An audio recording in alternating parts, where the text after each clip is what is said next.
"If you don't want to go to the nursing home, get a job," my son said. I smiled. A car stopped and...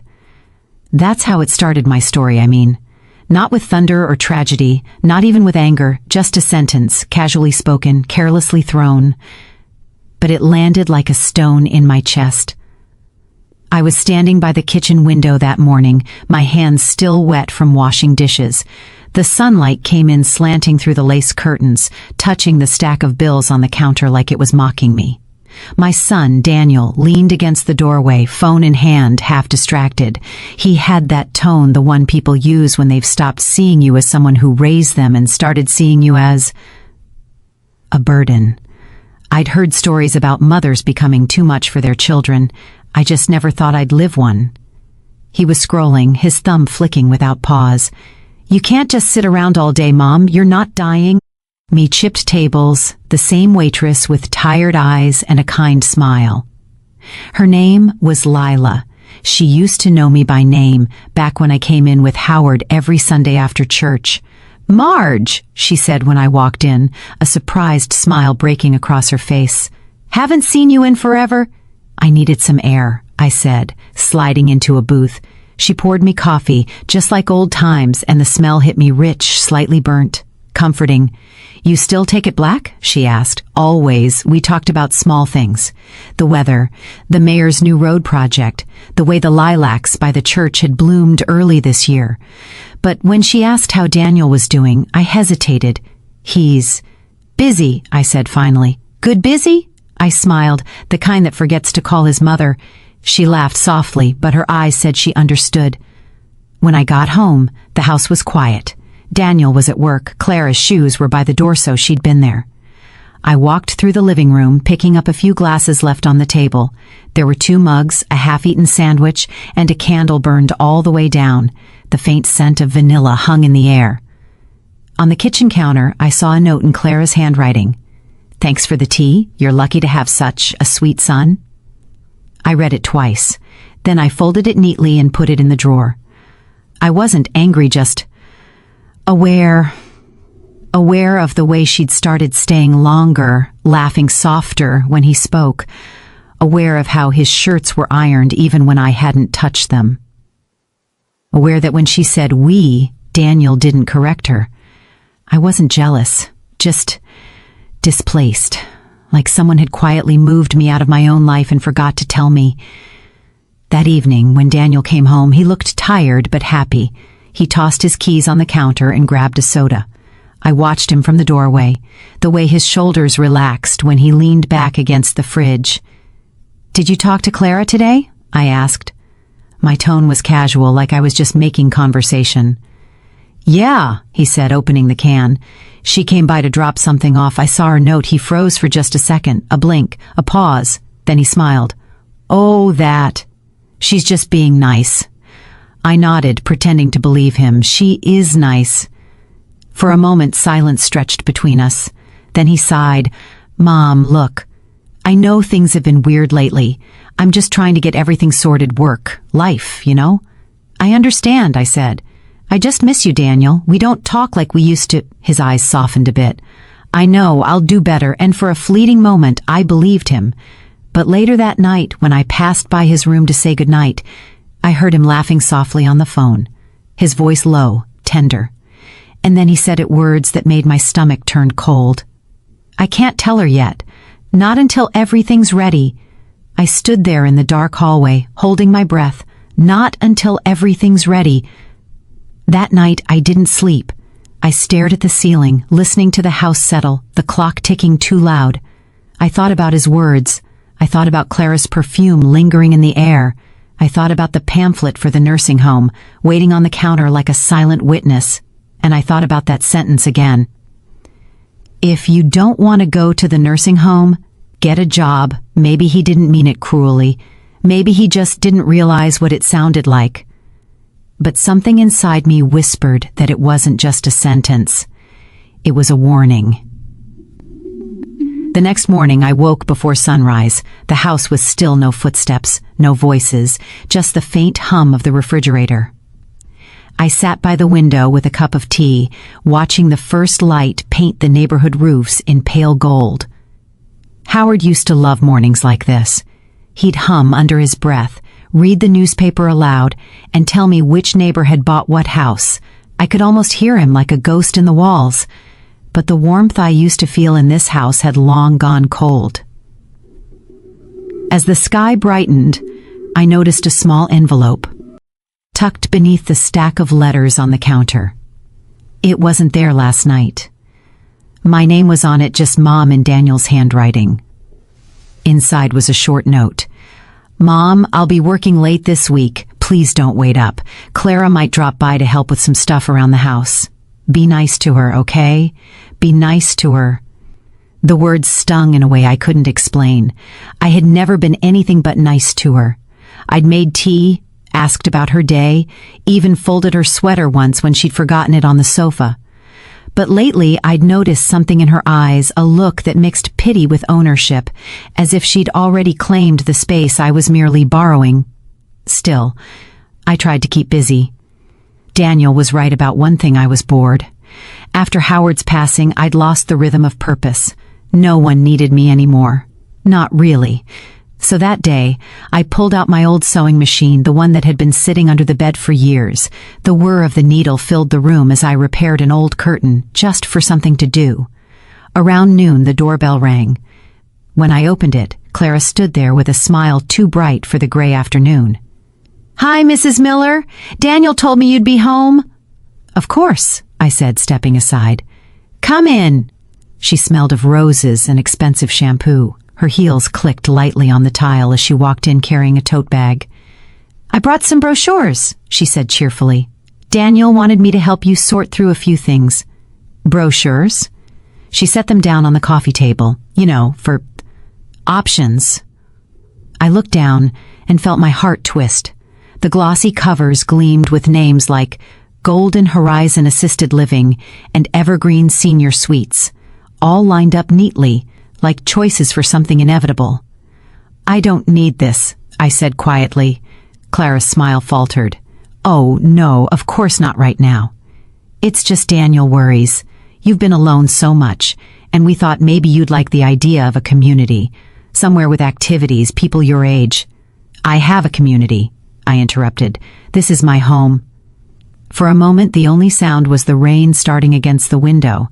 Clara's expression softened with that same pity again. "Of course, Mrs. Miller. I didn't mean to upset you." She reached out, gently touching my hand. Her nails were perfectly polished, red like berries. "You deserve comfort, that's all. And Daniel's under so much stress lately." "Stress?" She hesitated. "Work's been tough. And, well, he's just trying to plan ahead. Something about the phrase made me uneasy. She stayed another hour, talking about renovations Daniel wanted to make, new paint, maybe turning the guest room into an office. She spoke as if I wasn't standing right there, as if I were already gone. When she finally left, the brochures remained on the table, fanned out like wings of some cold, clinical bird. I gathered them all, stacked them neatly, and tucked them into the bottom drawer of the kitchen cabinet. Then I washed my hands, twice. That evening, Daniel came home later than usual. The smell of rain followed him in. "Long day?" I asked. He sighed, dropping his jacket on the chair. "Yeah, everything's a mess at work. Clara said she stopped by?" "She did." He looked at me carefully. And she showed me some very interesting reading material."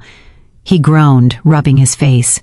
"Mom, please don't make a big deal out of this. We were just planning ahead." I finished for him. He froze. Then he nodded, exhaling. "Yeah, look, I'm not trying to push you out, but you've been talking about missing your friends, the old neighborhood. I just thought maybe a retirement community." "I never said I wanted that." He shrugged helplessly. "You can't stay here forever, Mom." I stared at him. "This is your house, yes, but it's my home too. You invited me here." He ran a hand through his hair. "It's not about that. It's about balance. I'm trying to build a life and—" "With Clara?" He didn't answer. The silence between us stretched thin as glass. I could see guilt flicker in his eyes, quickly smothered. Finally, he said, "We'll talk later, okay?" I'm exhausted." And just like that, he walked away. Over the next week, I noticed more small changes, subtle but enough to keep me awake at night. The mail started coming in Daniel's name only. My medicine bottles were moved from the kitchen shelf to a box in the pantry. A family photo, one of the three of us at the beach, was missing from the hallway wall. When I asked about it, Daniel said, "Oh, it fell. I'll hang it later." He never did. Then, one afternoon, I heard Clara's voice from the backyard.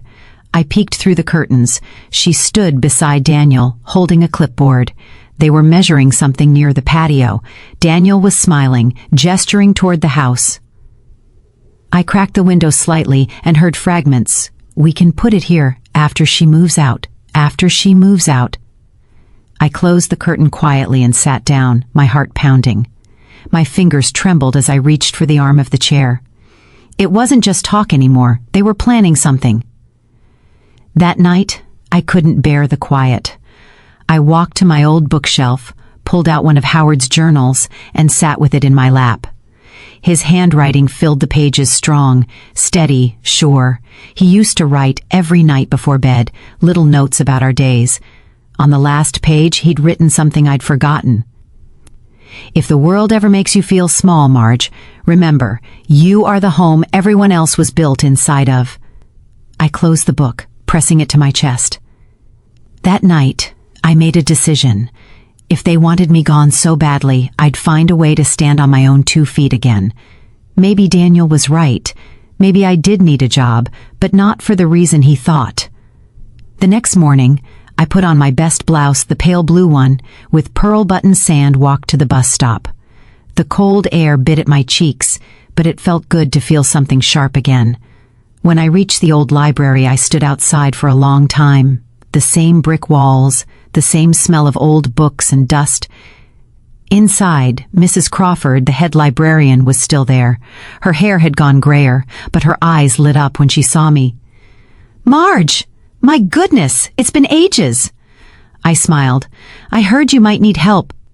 She hesitated. "We don't have any paid positions open right now, but we could use a volunteer." Volunteer, it wasn't much, but it was something. And as I walked back home that evening, tired but lighter somehow, I passed the same white car parked across the street, Clara's car. Inside, she sat with her phone pressed to her ear. Her lips were moving, her eyes sharp as she stared toward the house. When she saw me, she flinched and quickly drove off. I watched the taillights disappear down the road, a strange chill creeping up my spine. Something told me she wasn't just helping Daniel organize. No, Clara was organizing me. The next few days moved like slow rain, steady, quiet, but heavy enough to seep into everything. I spent most of my time at the library, sorting books, dusting shelves, and listening to the whisper of pages turning. It wasn't a job, not really, but it gave me a rhythm again. A reason to leave the house. A reason not to sit by the window wondering what Daniel and Clara were planning next. Mrs. Crawford was kind. Ood, near the dining table, flipping through a folder. Papers were spread across the wood property documents, maps, something official looking. "Mr. Reese, this is my mother," Daniel said quickly. "Mom, this is Mr. Reese. He's a realtor." "A realtor?" My hand tightened around the strap of my bag. "Realtor? Why?" Daniel smiled too fast. "Oh, don't worry, Mom. We're just looking at options. The market's good right now, and if we sold." "Sold?" My voice came out quieter than I intended, but sharper too. "Sold what?" He glanced at Clara, then back at me. "The house, Mom. I mean, it's in my name, but—" I didn't let him finish. "You're selling your house?" "Our house," I corrected automatically. "It's where we live." He sighed. "That's exactly it, Mom. You live here, but it's my property. Clara and I are trying to make decisions for the future, that's all. Nothing's decided yet." Clara spoke then, her tone soft, rehearsed. "We thought maybe it'd be nice to find something smaller for you, something easier to manage. You deserve that comfort." I looked at her, at the way she said smaller, like it meant out of the way, and I saw it clearly then, the picture they'd been painting together, stroke by stroke, while I'd been stitching curtains and shelving books. They weren't just planning ahead. They were planning me out. I forced a smile. "That's very thoughtful of you both. I'm sure you'll make the right decision. The realtor looked between us, clearly sensing tension, and started packing his papers. "I'll let you folks talk it over," he said quickly. Within seconds, he was gone. Daniel rubbed his temples. "Mom, please don't get upset. This is just conversation." "I'm not upset," I said, though my heart was hammering so loudly it almost drowned my words. "I'm just wondering when the conversation started, because I don't remember being part of it." He groaned. "You're twisting this." "No," I interrupted softly. "I'm just remembering what you said. If you don't want to go to the nursing home, get a job." "I guess this is what you meant then?" He went silent. Clara reached for his arm as if to calm him, but her eyes met mine, and in that look I saw it triumph hidden behind sympathy. That night, I couldn't eat. I sat on my bed staring at the wall, replaying every small sign I'd ignored, the missing photo, the quiet phone calls, the brochures, the whispered word after. It all lined up now, cruelly neat. A few days later, at the library, I was cataloging donations when Mrs. Crawford came up behind me holding her phone. "Marge?" she said cautiously. "I think I saw your son on the community board online." I looked up. "Oh?" She handed me the phone. On the screen was a listing our address, my house, 3-bedroom family home. Excellent location. "Open house next week." My throat went dry. "Open house?" Mrs. Crawford looked horrified. "You didn't know?" I handed her the phone back slowly. "No, I didn't." For a long moment, I just stood there, feeling something inside me break quietly, like a branch snapping in the dark. That evening, I waited for Daniel to come home. I didn't pace. I didn't cry. I just sat at the kitchen table, the same one where I used to help him with his homework, the same one where we'd celebrated his college acceptance with homemade pie. When he walked in, I said his name calmly. "Daniel, sit down." He froze, then sighed, pulling out a chair. "What's this about?" I slid my phone across the table. The listing glowed on the screen. "Explain this," I said. He stared at it, his mouth tightening. "You weren't supposed to see that yet." "So it's true?" He leaned back. "Yes, I listed it. But listen." "No," I said, my voice trembling but steady. "You listen. You're selling this house. The home your father built, the one we shared, the one I've cared for all these years. And you didn't think you owed me even a conversation? Mom, it's my property." "Your property, yes," I whispered. "But my life." He looked at me, frustration flaring. "You're being dramatic. You can't stay here forever. Clara and I need space. You'd be happier somewhere you can have friends, activities." I laughed bitterly. "You mean somewhere you don't have to look at me every day and remember who helped you become the man you are?"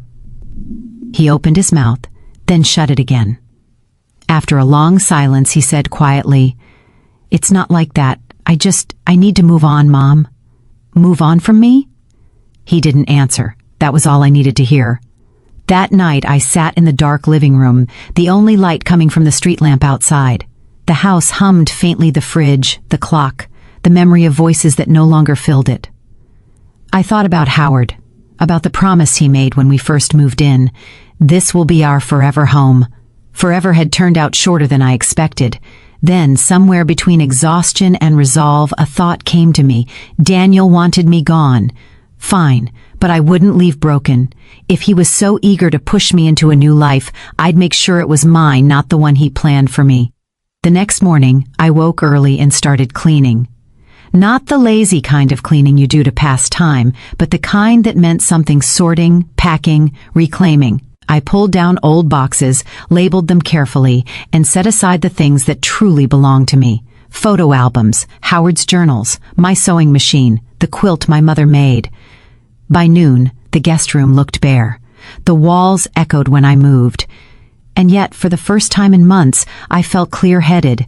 I was going to find work, real work. Maybe the library would open a position soon. Maybe I'd find something else. I'd save a little. I'd rent a small place. I'd start again, even if it meant late nights and aching bones. Because the worst kind of helplessness isn't losing what you love. It's forgetting that you can still stand without it. That afternoon, while sorting through old mail, I found an unopened envelope addressed to Daniel. The return address read, Sagewood Financial. I hesitated, then set it aside. But something about the name nagged at me. Later, curiosity won. I slipped it open. Inside was a statement numbers, balances, and at the bottom a note. Pending loan approval, property renovation, co-signed with Clara James. Renovation. I stared at it for a long time. The pieces fell into place every late-night call, every measurement in the backyard, every hushed after. They weren't selling the house to move. They were selling it to rebuild it together, and I was just another line on their to-do list. Remove mom. Begin new chapter. I folded the letter neatly and put it back. My hands were trembling, but my voice, when I spoke aloud to the empty room, was steady. I see now, I whispered. You're not saving space for me in your life. You're erasing me from it. That night, I packed a small bag, just essentials. My plan wasn't clear yet, but it didn't need to be. All I knew was this: if my own son could treat me like a problem to be solved, then I'd solve it myself, by leaving before he had the chance.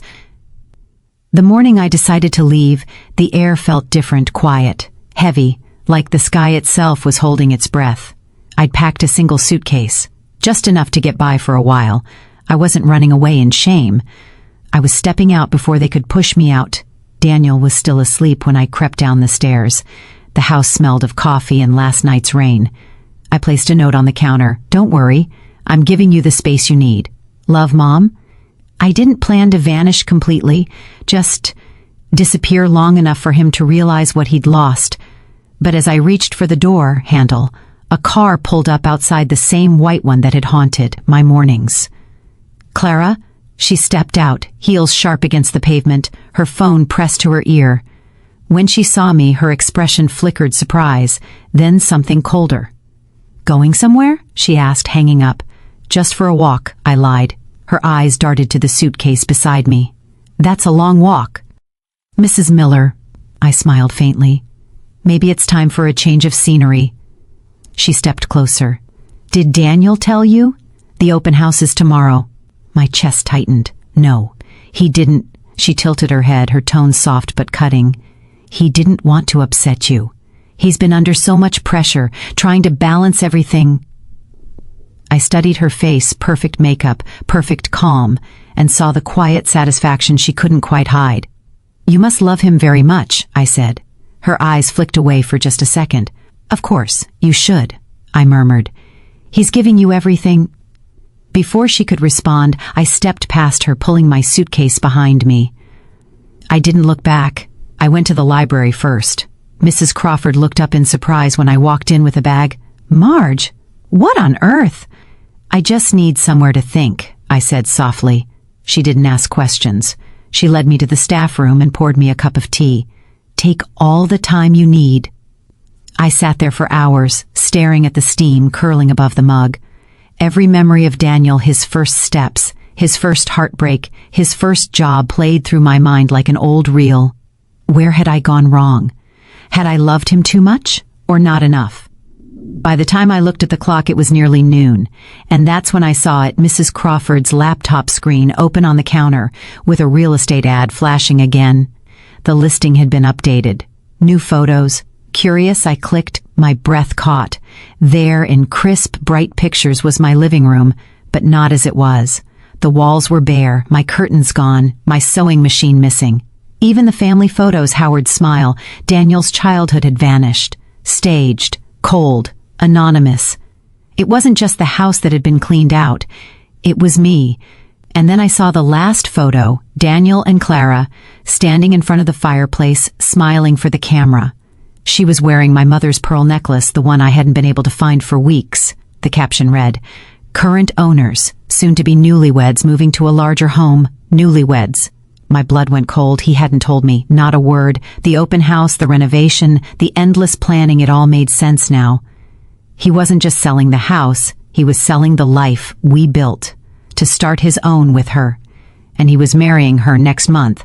I don't remember leaving the library or walking home. I just remember the sound of my footsteps on the wet pavement, my breath trembling in the cool air. When I reached the house, Daniel's car was gone, but Clara's was still there. Through the kitchen window, I saw her moving around, rearranging things, my things. I opened the door quietly and stepped inside. "Clara?" She turned, startled. "Mrs. Miller, I didn't expect you back." "I can see that." She flushed. "I was just helping Daniel clear a few things out before tomorrow. We thought it'd be easier if—" "You mean easier if I wasn't here?" Her lips parted, but no words came. I walked past her, running my fingers along the counter, the wood cool beneath my skin. "Do you love him, Clara? Truly?" She hesitated. "Yes, I do." "Then promise me something." She blinked. "What?" "Don't erase me completely. Leave one photo up. One thing that reminds him of where he came from. He'll need that someday." For a brief second, her face softened guilt, maybe, but she said nothing. I picked up my suitcase again and turned toward the door. "Mrs. Miller," she said quietly as I reached the threshold, "he thinks you'll be happy in Shady Pines. He really does." I laughed soft, hollow. "Tell him I'll send him a postcard." That night, I checked into a cheap motel on the edge of town. The bed sagged, the air conditioner rattled. But it was mine. I spent the evening going through old photographs, slipping a few into my purse. Howard's laugh, Daniel's toothless grin at 6 years old. The three of us under the Christmas tree, wrapped in mismatched sweaters. Then I opened the note I'd left behind my goodbye, and I tore it to pieces. He didn't deserve a gentle departure. Not anymore. I needed the truth to come from somewhere he couldn't ignore. The next morning I dressed neatly and took the bus back toward the house. Cars lined the street, people in suits, families with notebooks, murmuring as they walked through my front door, the open house. I stayed across the street, half hidden behind a tree, watching. Through the window, I saw Daniel moving from room to room, smiling politely, Clara at his side, radiant. Then I noticed something, the realtor showing a young couple the kitchen, pointing out features like the new countertops. Except they weren't new. They were the same old ones I'd scrubbed clean every Sunday morning. It was all smoke and staging. A pretty lie, and that's when I saw it, my chance. I crossed the street, walked straight up the driveway. The realtor blinked when I entered. "I'm sorry, ma'am, this is a private." "It's fine," Daniel interrupted quickly, his face paling. "This is my mother, his mother." The word landed heavy between us. I smiled politely at the guests. "Don't mind me, I just wanted to see what my home looked like one last time." Daniel hissed under his breath. "Mom, please don't do this right now." "Do what?" I asked softly. "Exist?" The young couple glanced at each other awkwardly. The realtor cleared his throat. "Maybe we should." But I wasn't finished. I walked slowly through the living room, touching the edges of things that used to be mine. "It's funny," I said, my voice calm, almost conversational. "Every mark in this house tells a story. That scratch on the table? Daniel made it when he built his first model airplane. The dent in the doorframe? That's where he measured his height every birthday. The patch of wall near the stairs? That's where my husband's handprint is painted there the day we finished the renovations. He said it made the house feel alive." Everyone was silent, even Clara. I turned to her then, meeting her eyes. "I suppose you'll paint over that too?" She didn't answer. Daniel's jaw tightened. "Mom, enough." I smiled faintly. "You're right, enough." I walked toward the door, pausing only once. "Congratulations, by the way, on the engagement." The realtor's eyes widened. Clara's face drained of color. The couple looked confused. "Engagement?" the man asked. Daniel stammered. "We, haven't. But I'd already stepped outside." I thought the call had dropped. Then, softly, "She shouldn't have done that." "But she did. Because you let her. He didn't deny it." "Mom," he said finally, his tone shifting. "Look, I know it looks bad, but Clarish has been good to me. She's helped me get organized, fix my finances, clean up my life. You don't know how hard it's been since Dad." "Don't," I said sharply. "Don't use your father's death to justify betraying his memory." He fell silent again. I could almost hear him rubbing his temples the way Howard used to when he didn't want to face something. Finally, he muttered, "You always make everything about guilt." I smiled sadly. "No, Daniel, you do." Then I hung up. For the next few days I didn't hear from him, but the silence felt different this time, heavier, intentional, like he was waiting for me to apologize. Instead, I started packing what little I had at the motel. I wasn't sure where I'd go, but I knew I couldn't linger here forever. That's when there was a knock at the door. I hesitated, then opened it. It was Clara. She looked different, no heels, no makeup, no sharp confidence, just a plain sweater and tired eyes. "Mrs. Miller," she said softly, "can I come in?" I stepped aside. She sat on the edge of the bed, clutching her purse in both hands. "He's not doing well." I folded my arms. "Because he lost the sale? Because he lost you?" "I said nothing," she exhaled. "He told me what happened. About the photos, the pearls. That was my fault. I wanted everything to look perfect. I didn't think about how it would feel for you." I studied her carefully. "There was sincerity there, or maybe just regret," she continued. "He's angry, yes, but mostly he's ashamed. He doesn't know how to fix things with you." "Did he send you here?" I asked. "No," she said quickly. "He doesn't even know I came." That caught my attention. She hesitated before adding, "We postponed the wedding." That word postponed lingered in the air like a bruise. "Because of me?" I asked. "Because he's not ready," she said. "He realized he hasn't dealt with losing your husband, with losing his father. And now maybe you—" For a long moment, we just sat there, the silence stretching between us like a fragile bridge. Then she opened her purse and pulled something out. It was the pearl necklace. "I wanted you to have this back," she said quietly. I stared at it, the pearls glimmering softly in the dim light. "You could have kept it. It suits you." She shook her head.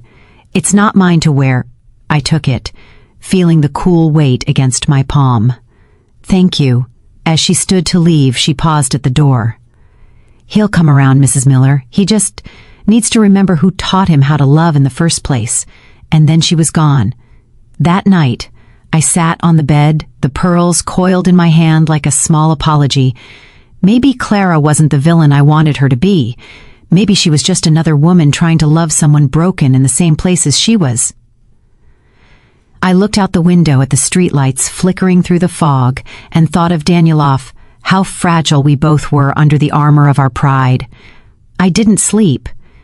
The next morning, I went back to the house. Not to stay, just to see. It looked smaller than I remembered, stripped of furniture and warmth. The for sale sign was still there, but someone had spray painted across it in red. "Deal off." The gate creaked as I pushed it open. Inside, the air was stale. Boxes lined the hall, half-packed. The scent of my lavender cleaner still lingered faintly under the smell of dust and fresh paint. I moved slowly through the rooms, touching walls, tracing edges, saying quiet goodbyes. And then I found him sitting on the floor of the living room, back against the empty wall, head in his hands. "Daniel."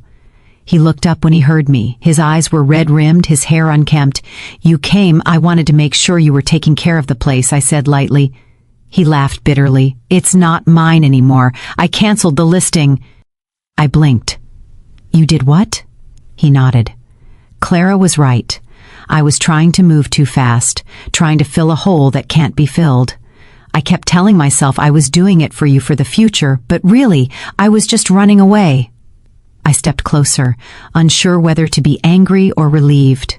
He looked up at me, eyes shining. "I don't want to lose this house, Mom. Not like this. I want to rebuild it with you." My throat tightened. "Daniel, you don't owe me that." He shook his head. "I do. You gave up your whole life for this family, and when Dad died, I should have been there for you. Instead, I let someone else tell me you were in the way." The words hit deep. He stood, reaching for my hand. "I'm sorry." For a long moment I couldn't move, couldn't speak. The silence between us was heavy, fragile, sacred. Finally I whispered, "Do you mean it?" He nodded. Every word, and then, for the first time in years, I let him hug me. Really hug me. The kind that says I'm still your son no matter how far I wandered. When we finally stepped back, I saw something on the mantel, something I hadn't noticed before. A photo. Me, Daniel, and Howard. Christmas morning, 1998, he'd left it there. "I told Clara not to take it down," he said softly. I remembered what you said. I smiled through the tears. Maybe there's hope for you yet.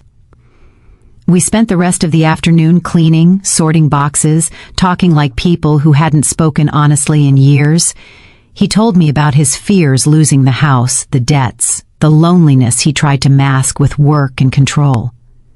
I told him about my grief, the emptiness of being needed one moment and forgotten the next. And somewhere between the dust and the laughter, something in us shifted. Not everything was fixed, not yet, but for the first time, it felt like it could be. That evening, as I was leaving, he walked me to the car. "Where will you stay tonight?" he asked. I smiled. "At the motel. But not for long. I think it's time I find a place of my own." He looked worried. "Mom?" "It's okay," I said gently. "You're building your life. I need to build mine too." He nodded slowly. "Maybe we can start new traditions. Sunday dinners. Just us." I laughed softly. "We'll see if I forgive you by Sunday." He grinned. "Fair enough." When I drove away, I glanced in the rearview mirror. He was still standing in the driveway, watching, one hand raised in a small wave. For the first time, the house behind him didn't look like a wound. It looked like a memory finally laid to rest. 3 months passed before I went back to the house again. It was early spring, the kind of morning where the air smells faintly of wet soil and jasmine. The for sale sign was gone, replaced by a small white bench Daniel had built himself. He waved when he saw me coming up the driveway, a hammer still in his hand, a streak of paint across his cheek. "You're early," he called. "You said lunch." "I brought pie. Apple? Always?" He smiled, that same crooked smile that used to drive me crazy when he was little. I noticed the porch looked brighter, the walls freshly painted, new potted plants lined up neatly. It didn't feel like the same house anymore. And maybe that was the point. Inside, everything was different. The boxes were gone, the furniture was rearranged, the kitchen smelled of coffee and lemon polish. But what caught my attention most was a frame above the mantel, the old Christmas photo, now surrounded by newer ones. Daniel and Clara at the community center's fundraiser, Daniel teaching kids to build birdhouses, me, sitting on the porch, laughing. I hadn't even known he'd taken that one. He caught me looking and said, "I wanted to fill the house with good memories again, not ghosts." I nodded quietly. He poured coffee into mismatched mugs and handed me one. "Clara's volunteering today. She said she'd stop by later if you're okay with that." I hesitated, then smiled. "That's fine. I owe her a proper thank you." We sat at the kitchen table, the same one I once scrubbed clean after every family meal, and for the first time in years, conversation came easy. He told me about work, about starting small carpentry projects around the neighborhood. I told him I'd begun helping out at the local library, shelving books, reading stories to children. It wasn't much, but it gave me purpose again. A rhythm. He looked proud. "See? You didn't need a nursing home after all." I laughed softly. "I told you. All I needed was a reason to get up in the morning." He nodded. "You were right."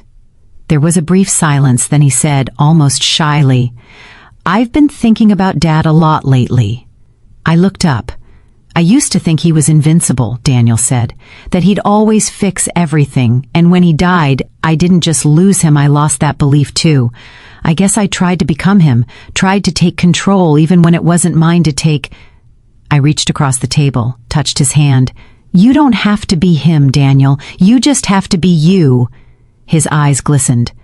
"I think I'm finally learning that." Later, Clara arrived with a bouquet of lilacs. She seemed nervous at first, like she wasn't sure if I'd welcome her, but when I took the flowers and hugged her, she relaxed. "Thank you," she whispered. "For what?" "For giving us another chance." I smiled. "We all deserve one." She sat beside Daniel, her hand resting gently on his. "We're not rushing anything anymore. No wedding plans yet.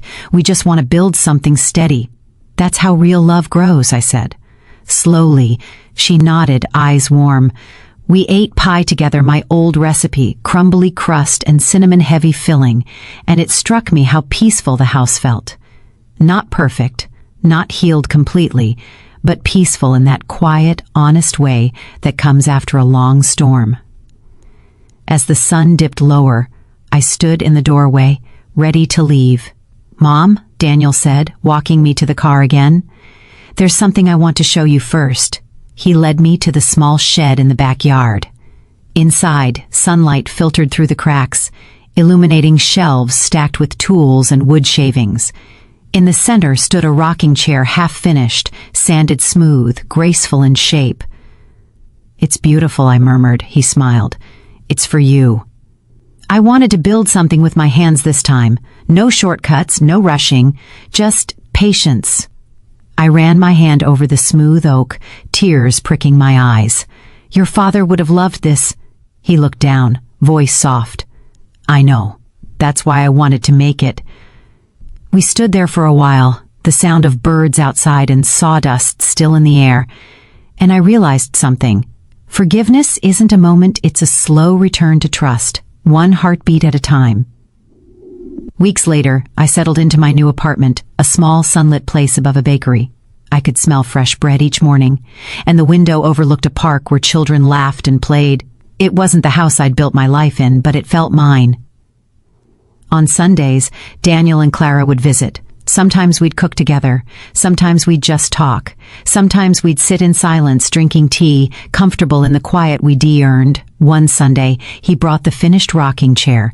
He set it by the window, right where the light fell soft and golden in the afternoon. "It's perfect," I said, my hand gliding along the armrest. He smiled. "Now you have a place to rest, Mom." "I already do," I said quietly. "Right here." He didn't quite understand at first that I wasn't talking about the chair, or the room, or even the peace in the air. I meant us. Months turned into seasons. Life found its rhythm again. Sometimes I'd still think of that morning when he told me to get a job or go to a nursing home, and instead of pain, I'd feel gratitude. Because that moment, cruel as it was, pushed me to stand up for myself again. I learned that love isn't obedience, it's balance. It's knowing when to hold on and when to step back so both hearts can breathe. One evening, as I rocked in the chair, watching the sunset through the lace. "Curtain," my phone buzzed. A message from Daniel. "Just wanted to say thank you, Mom, for everything." I smiled and typed back. "You're welcome, my boy. Keep building. With your hands, with your heart." Then I set the phone down and let the chair sway gently, listening to the faint hum of the bakery below, the laughter from the park, and the sound of life continuing soft, steady, and enough. The story didn't end with a grand reconciliation or a miracle. It ended with understanding, and sometimes that's the most beautiful kind of ending there is. Sometimes the people we love the most forget that love isn't measured in money or control or convenience. It's measured in care, in the quiet things we do when no one's watching. When my son told me, "If you don't want to go to the nursing home, get a job," I thought my heart might never forgive him. But life has a strange way of turning pain into direction. That day, I stopped waiting for someone to save me and I started saving myself. I got up, even when it hurt. I worked, even when I was tired. And somewhere along the way, I found a piece of myself I didn't know I'd lost. You see, age doesn't make you useless. It just asks you to find a new way to matter. And forgiveness, that quiet, trembling thing, it doesn't come all at once. It comes in the way you choose to love again, even after being broken. I learned that sometimes standing your ground doesn't mean walking away in anger. Sometimes it means showing them with quiet strength that your worth was never theirs to measure. So if you're listening tonight, maybe ask yourself this. Have you ever been made to feel small by someone you raised? Have you ever had to remind the world that your story isn't over yet? If you have, then you know dignity isn't given. It's reclaimed, and when I look at my son now, I don't see the boy who once sent me away. I see the man who finally came home. Would you have done what I did? Tell me in the comments. And if my story touched your heart, don't forget to like, subscribe, and share, because sometimes the stories we tell are the bridges that lead us back to one another. Good night, my dears. Be kind to your mothers and be gentle with yourself.